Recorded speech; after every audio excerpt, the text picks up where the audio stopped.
All right, welcome in, ladies and gentlemen. In our today's video, we have a very valuable subject that we're going to be talking about that I believe can be very transformative for a lot of you if you're really allowing yourself to receive what it is that I'm going to be sharing today.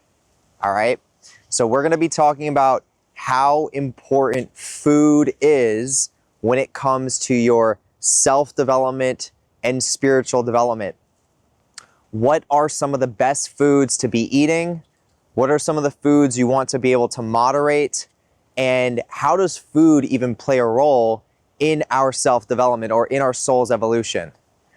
I actually went to school for personal training and nutrition, so I have a background education on the importance of this, and it is something that I have had tons of experience with throughout my life process, as food and nutrition has always been a big part of my process, where I haven't always been perfect with it, but there's a lot of wisdom that I've gained from what it is that I've learned over the years.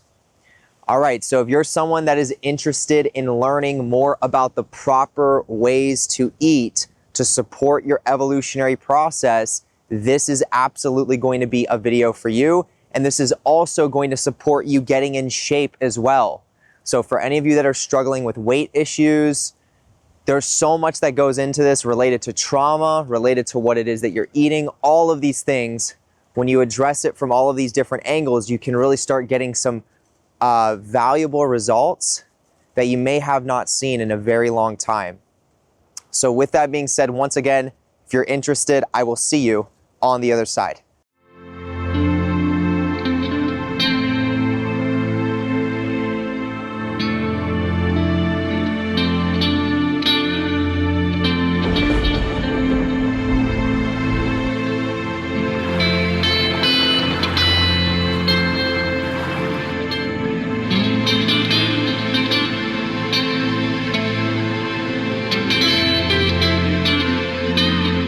All right, so let's go ahead and get started. So we're talking about foods here.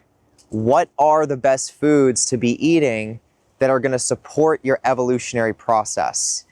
The first thing that we want to know is food can absolutely turn into a very significant unhealthy coping mechanism, and this goes for all of us. Whether you're overweight, even if you're underweight, that doesn't really necessarily determine if food is an unhealthy coping mechanism or not for you. The way that food can be an unhealthy coping mechanism is when we are looking at it from a lens of trying to avoid what we're feeling internally. So that goes for anything that can turn into an unhealthy coping mechanism, but of course when it comes to food, nutrition, and all these other things, this is going to be a big proponent, because in our today's time, there are a lot of foods that are modified and structured to literally do exactly that, to separate you from your body, get you into different forms of dopamine, and similar to a drug, how when you get the hit, you get some euphoria, but in the meantime, you're separating from your body and you're avoiding what's going on internally, and then you start getting hooked or you start getting addicted to the chemicals that are inside of some of these foods. So once again, this is something we absolutely do see in our today's time. There's a ton of foods when you go to your local market, your local grocery store, that you're gonna find that are loaded with addictive chemicals that are not healthy for your body and can easily warp you into being disconnected and finding yourself slowly getting addicted to disconnecting, using food as the unhealthy coping mechanism. So with that context there, we're going to be going into depth with this, but I also want to mention this. Just because there are unhealthy foods out there that are, that may have these not so great chemicals in them, does not mean that they are bad foods. Everything needs to be approached in moderation, and it's the relationship that we have to the foods that matters the most. So if you're someone that has a healthy foundation and you have a general lifestyle nutritional plan that you basically know works well for you, if you're going to decide every once 2 weeks or every once a month or twice a month that you want to go out and you want to have a good time and you want to eat something that maybe isn't so great, that's going to be depending on your relationship to the foods that you're eating. So if you're just having a good time every once in a while, there's nothing wrong with that because you're approaching it from the lens of moderation. Whereas if you're finding yourself gravitating towards unhealthy foods every time you're not feeling comfortable in your body and it's becoming a daily thing, or you're doing it multiple times throughout the day, this is probably an indication that you're starting to turn food into an unhealthy coping mechanism. So the first place that we want to start with this is realizing the foods that are most easy to turn into the unhealthy coping mechanisms are going to be the ones that are not raw and that are not nature-based. So that's going to be all the refined carbs, all the refined sugars, all the different added chemicals that are not natural chemicals. A lot of these things are developed in different labs to be placed into foods and make them taste better or to help them form better. And these are not good chemicals. Once again, I do believe there are some quite sinister things that go behind the food industry in regards to strategically placing chemicals in some of these foods that are supposed to be addicting. And that's to create profit. That's to get people hooked. That's to create more room for people to get addicted to these foods, separate from themselves, and then be easier to control or to manipulate at a consciousness level. Whether you agree with me or not on that, it's completely fine, but this is my personal belief, and I think it is something really worth looking at. All right, so when we're looking at eating healthier, I don't like to refer to this as being on a diet. Why? Because I'm not trying to die to it. I don't want to die while I'm trying to eat healthier. I'm actually trying to do the opposite. I'm trying to experience more life. So the word diet to me just has this bad connotation of like having to be super strict and restricting yourself from things. That usually never works. That's why people will diet and then they will binge eat after they diet, and it will just kind of become this reiterated cycle of diet, manage, binge eat, fall back in the cycle, do it all over again. We don't want to do that. Even if you're starting to lose weight and you were a little bit heavier and you're dieting and you're having to manage everything that you're eating and, weighing it out, making sure you know how much exactly it is and everything of that nature, that can be hard to actually go through the process of real healing and integration when you're in such a manager state of being, having to figure everything out and have everything so structured. It's kind of counterproductive to getting back in touch with your intuition and your instincts. And from what I see, it doesn't work for most people. It's like you do that and then you end up binging, and then you go back to your diet and then you binge again, and then you diet and then you binge, and you just keep doing it back and forth. So how can we get it to a point where you don't have to cycle between being on a diet and binge eating and then feeling guilt about it, but rather just creating a lifestyle that you feel good about with what it is that you're eating, that is intuitive for you, that you're satisfied with, that you can just be consistent with. And then when you decide you want to go and eat something that's maybe not a part of that lifestyle, so to speak, or I don't even want to say it like that because it's not that it's not a part of the lifestyle. When you decide you want to eat something that's not a part of that daily consistent food that you like, you can do it and you're not going to have guilt when you do it. You're going to allow yourself to do it. You're going to feel like you earned it. You're going to feel like it's a fun time. And then you can just return right back to the healthy eating again that you still enjoy. It's not going to have to be something dreadful. That is one of the most powerful things. This is how I've allowed myself to go from being in unhealthy shape, not feeling good, using food as unhealthy coping mechanisms over and over and over, to being able to create more of a healthy lifestyle for myself, which started getting me in the best shape of my life, and then also, more importantly, started helping me regulate my emotions because I feel good about what I'm doing. It's like I don't not look forward to eating what I eat on a daily basis. It actually tastes really good to me, and it's something that I enjoy doing. And it's still healthy, and it's not always what the big diet gurus are going to tell you. So starting with that, the first thing is we have to stick with whole foods. This has to become our base and our foundation when it comes to creating a lifestyle around food.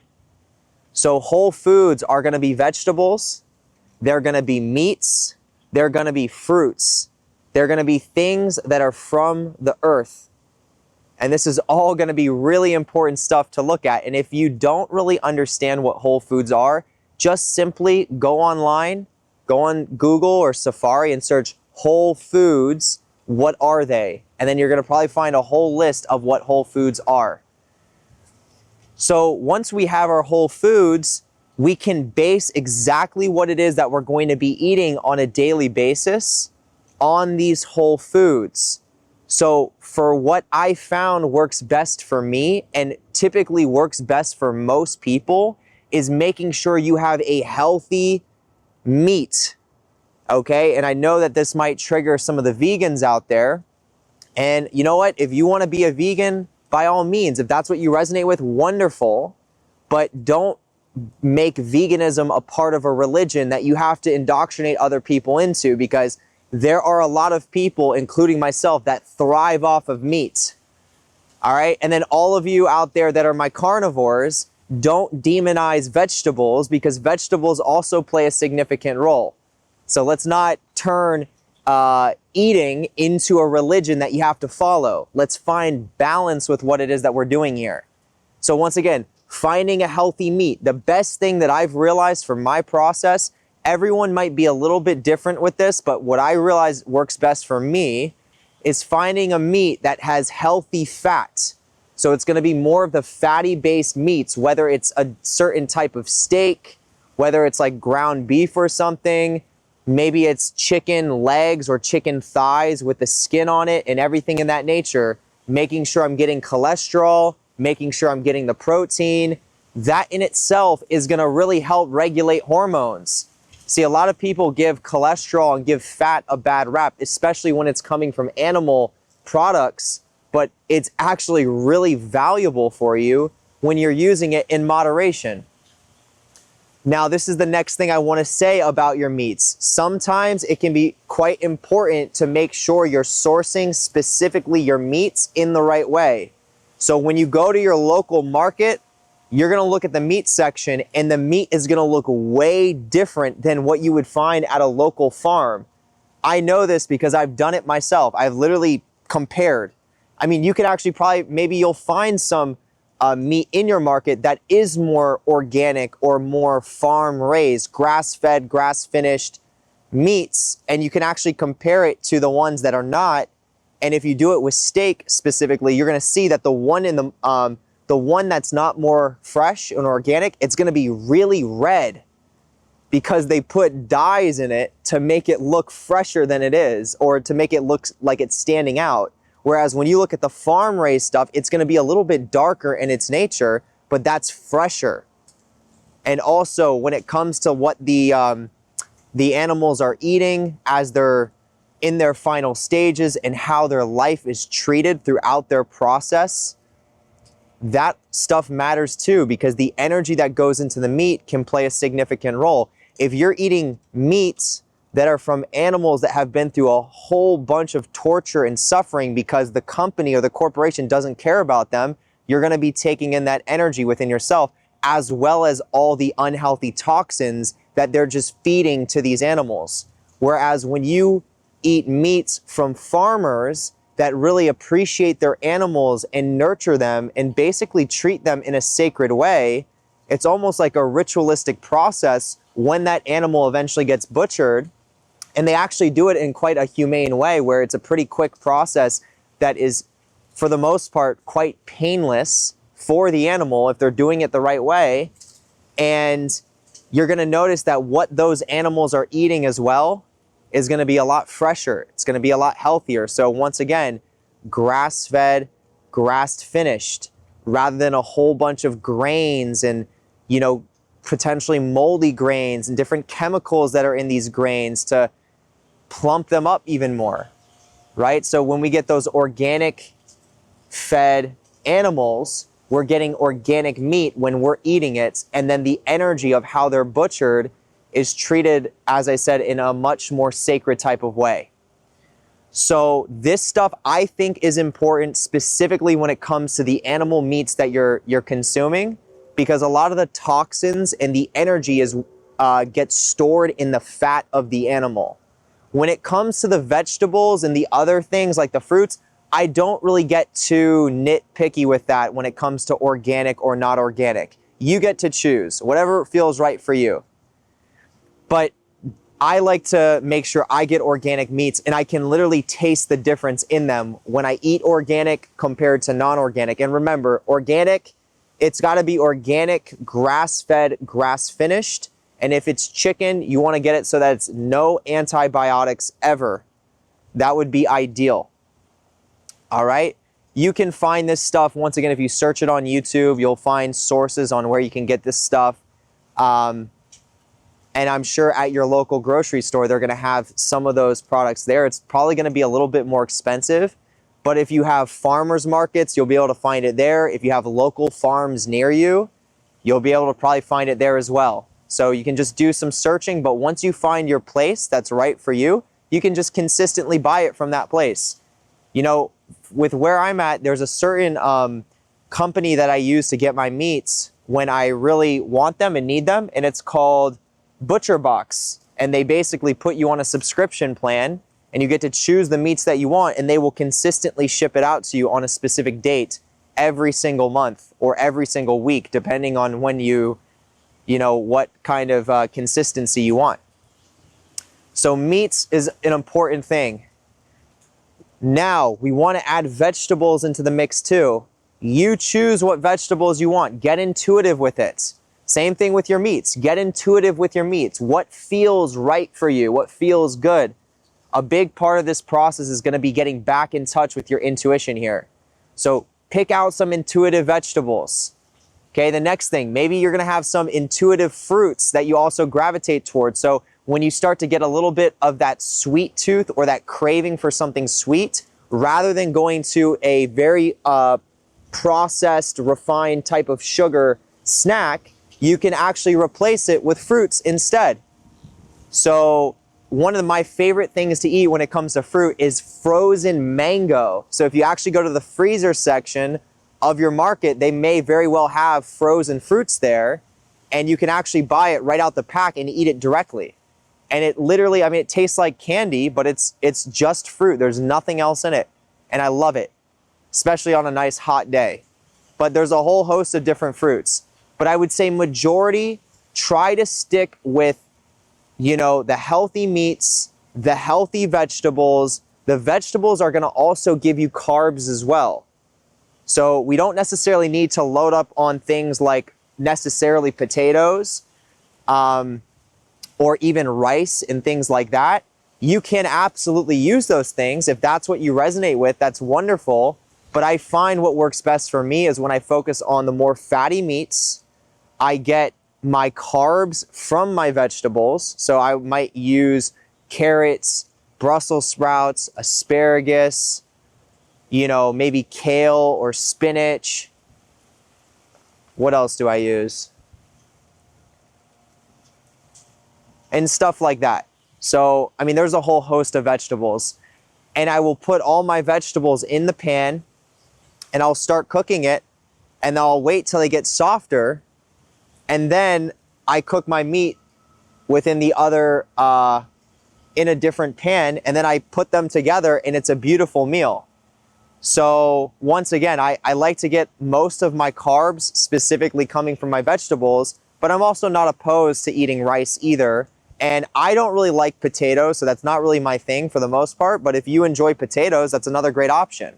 So get your fats from the healthy meats and also from avocados. This is another great option. Avocado is a fruit, but it's a very low sugar fruit. Sometimes fruits can turn into unhealthy coping mechanisms because they're so sugary. So we don't want to get too hooked on fruit. We want to moderate our fruit intake. But the nice thing about an avocado is there's barely any sugar in it at all. It almost feels like it's not a fruit, but it is a fruit, and it has a great healthy fat portfolio.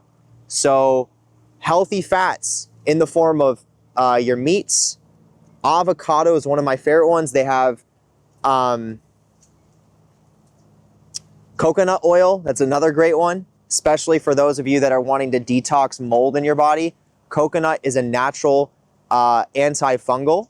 So just make sure that if you use it, you kind of start off slow so that if you do have mold in your body, it can detox in a healthier way. And then olive oil. I would say between the healthy fat of of meats, avocado, coconut oil, and olive oil, these are probably going to be the primary fats that you're going to be looking for. You can even throw in things like flax seeds if you want more fiber. That's going to be another powerful thing to add. So if you want to add fiber to your diet, which is great for your microbiome, which is a reflection of, what's going on within your nervous system and how your brain is operating, once again, throw in some flax seeds. You can get some organic ground flax seeds straight from Amazon. Another great thing to add is in correspondence with the vegetables, fermented vegetables. So at the grocery store that I shop at, there's a section where I can buy sauerkraut, and I buy it and it's in the freezer section. So if you're going to get fermented vegetables, it has to be in a fridge section, because there's live bacteria inside of things that are fermented, and that's the point, because we're repopulating the microbiome. So rather than having to take a probiotic, you can eat fermented vegetables and get way more bang for your buck. I mean, there's way more healthy bacteria in a real fermented food than there is in any probiotic. And it's just natural. Once again, we're getting back in touch with nature. So I like to incorporate fermented foods into my everyday diet, and it tastes really good. It's like a nice little balance and consistency. With that being said, so sauerkraut is one option. Kimchi is another example of fermented food. Milk kefir is an example of a fermented food. Just make sure you kind of take that slow, because that can also kind of get a little bit addicting as well. But these are all different options. This is going to be your most powerful form of probiotic to start repopulating your microbiome. But also, when you start with the fermented foods, take it a little bit slow, because it might take some time for your body to digest that stuff, because probiotic is life. You're adding life into your body. So just give yourself time to sort of nurture that process. The next thing I would say is, so we have the vegetables, we have the fats, we have the meats, and once again, if you're going to add any form of carb, just stick with the potatoes, stick with the white rice, and for the most part, you're going to be good there. Now, obviously, there's other options, but there you go. And then also, if you have fruits as a part of your diet, that's also going to be a healthy carb as well. So right there, this is a great example of the way that I personally eat on a daily basis, and I'm consistent with it, and I feel good about it. I really look forward to eating this food. And it gets to a point where none of it is tracked. I don't over try to control the process. I just flow with it as I feel through this. And this is one of the best things about eating whole food. I mean, you look at me now, right? I'm in pretty good shape. And, in regards to my health, I'm pretty confident that there's a lot of good things going on there. Yeah, I mean, you can kind of tell by my skin complexion as well. There's not too much going on. And it has not always been like that. I'm someone that breaks out very easily when I'm not eating too healthy. And the best thing about eating this way with whole foods as the primary foundation is that you can literally eat until you're full.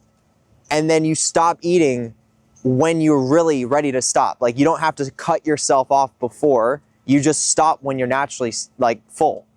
And you're still doing well for your body because you're eating whole foods.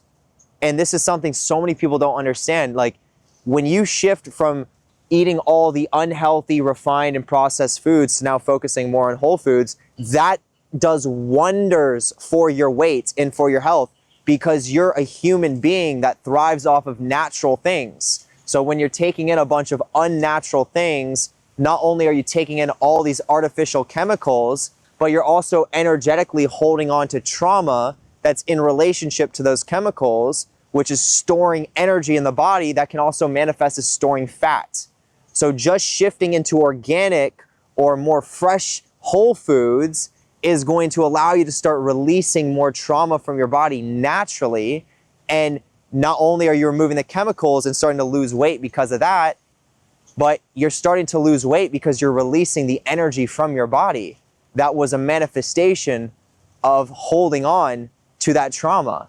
And that can, once again, show up as actual fat on your body. There are people that will try to diet as best as they can, but they have so much trauma that they're still holding on to that they literally won't be able to lose weight. And it's not like a genetic defect. You know, there might be people that'll say it's a genetic defect, but when you actually start addressing the foundation of what you're eating and then the trauma as a part of it as well, you're gonna lose weight. You're gonna get back to a space that's healthy for you. And if you're someone that's underweight, you're gonna start putting on weight. There's been, you know, there's people that I've worked with when we do the mentorships and we work through trauma on both sides, people that were really, you know, dealing with too much weight and they didn't know how to lose it, and they just naturally started losing weight over time as we were just working through trauma and addressing the foundation. And then the reverse, people that were having a hard time putting on weight, and as they released certain burdens of trauma, they started naturally just gaining weight, and they didn't even change anything for the most part. Like, there were some people that they were trying hard to work on that stuff. They were doing the right physical things, even addressing the foods, and they still weren't able to get the results. But then when you add the trauma piece in and the more intuitive approach, it frees you up to start releasing energy. And that's when you start getting the results that you really are looking for, whether it's putting on weight or losing weight. So that is the primary key here. That's one of the most important things about your food, is the whole food foundation that then supports us not having an unhealthy coping mechanism to our eating. And then doing it from an intuitive lens that feels right. So it's gotta taste good to you. It's gotta feel good to you. And yes, in the beginning stages, there might be a period of having to adapt to it and having to kind of wire it into the system. But at a certain point, it should be something you look forward to. Because if you're really dreading it every day, then you're not gonna be consistent with it. You're not gonna be able to stay with it. You gotta find it in such a way and customize it so that's something you really can look forward to. And you're gonna really feel good about it when you stay with it. And you're not gonna have to worry about what time you eat. You're not gonna have to worry about how much you're eating. You're gonna eat till you're full, and you're gonna stop when you're full. You're gonna eat when you get the hunger signal. And all of this is gonna be getting you more in your body, listening to your sensations and your signals. That's another part of this. See, when we're on specific diets where we have to only eat at certain time frames and we can only eat certain amounts, we're training ourselves to not listen to our body signals and our sensations. And we might think we're smarter than our bodies because we're logical humans that have data and research.